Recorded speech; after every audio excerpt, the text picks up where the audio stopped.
Nung nakaraang linggo ay nagkaroon ng appointment para sa mga bagong assistant pastor, deacon at deaconess ng ating simbahan.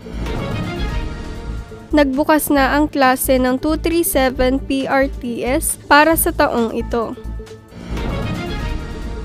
Maayos ring natapos ang New Year's meeting ng mga Korean missionary na kasapi sa Philippine General Assembly of Presbyterian Church.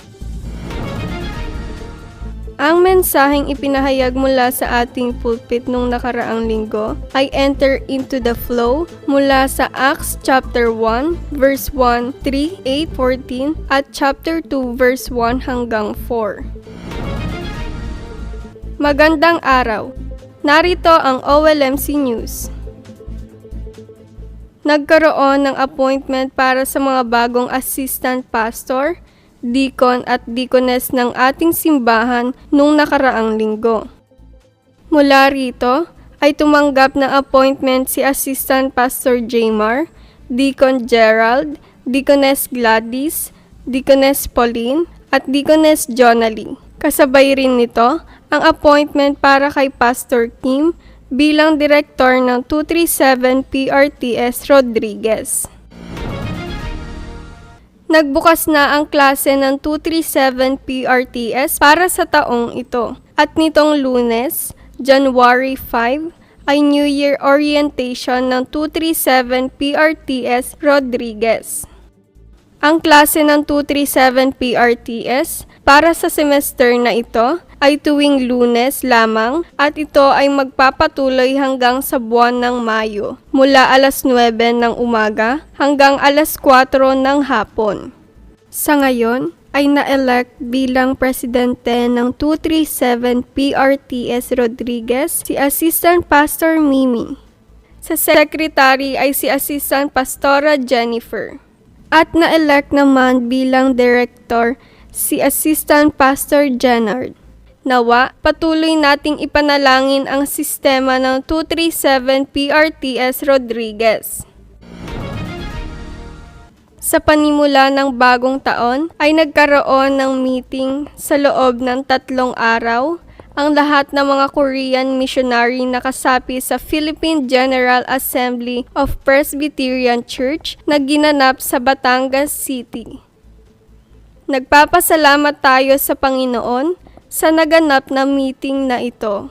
Nawa, patuloy nating isama sa ating mga panalangin ang Philippine General Assembly of Presbyterian Church. Ang mensaheng ipinahayag mula sa ating pulpit sa unang linggo ng taong ito ay enter into the flow mula sa Acts chapter 1 verse 1, 3, 8, 14 at chapter 2 verse 1 hanggang 4. Unang ipinahayag sa mensahe na bilang mga core disciple na tinawag ng Diyos ay kinakailangan nating pumasok sa loob ng daloy ng training. Pangalawa, kinakailangan rin nating pumaloob sa daloy ng 1st, 2nd, 3rd, 4th at 5th RUTC movement upang maranasan ang eternal answers na inihanda ng Diyos. Sumunod, kinakailangan nating pumasok at matanggap ang pagpapala ng Life's Greatest Time sa umaga na itinatayo ang Absolute Bartisan. Pang-apat, kinakailangan rin nating maranasan ang pagpapala ng Life's Greatest Time sa hapon sa mga lugar na ating napupuntahan at sa mga taong ating namimit upang madiskubre natin ang absolute journey ng 24, 25 at eternity. At huling ipinahayag sa mensahe, bilang life's final greatest masterpiece, kinakailangan nating i-challenge ang ating mga sarili na magkaroon ng summit time sa gabi na gagawa at mag-iiwan ng absolute guidepost. Announcement. Ngayong araw, ang ating Special Sunday Worship, ang speaker ay si Reverend E. Jong-il. Mamalasas ng hapon ay devotion worship ng lahat ng mga director na na-appoint ng ating simbahan. Mula bukas, January 12, Lunes hanggang January 13, Martes, ang 237 PRTS guest speaker ay si Reverend Lee Jong-il.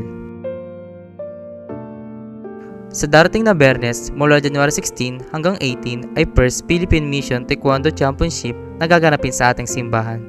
Sa January 16, Biyernes ay ang orientation. Sa January 17, Sabado mula alas 9 hanggang alas 5 ng hapon ay mismong araw ng Taekwondo Championship. At sa January 18, sila ay magjo-join ng Sunday Worship. Sa susunod na linggo rin, January 18, alas 11 na umaga ay appointment para sa Evangelism Special Force Team.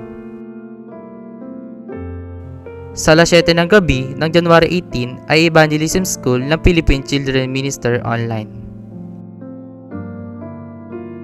Sa January 22, Webes ay Rodriguez Addiction Prevention Evangelism School.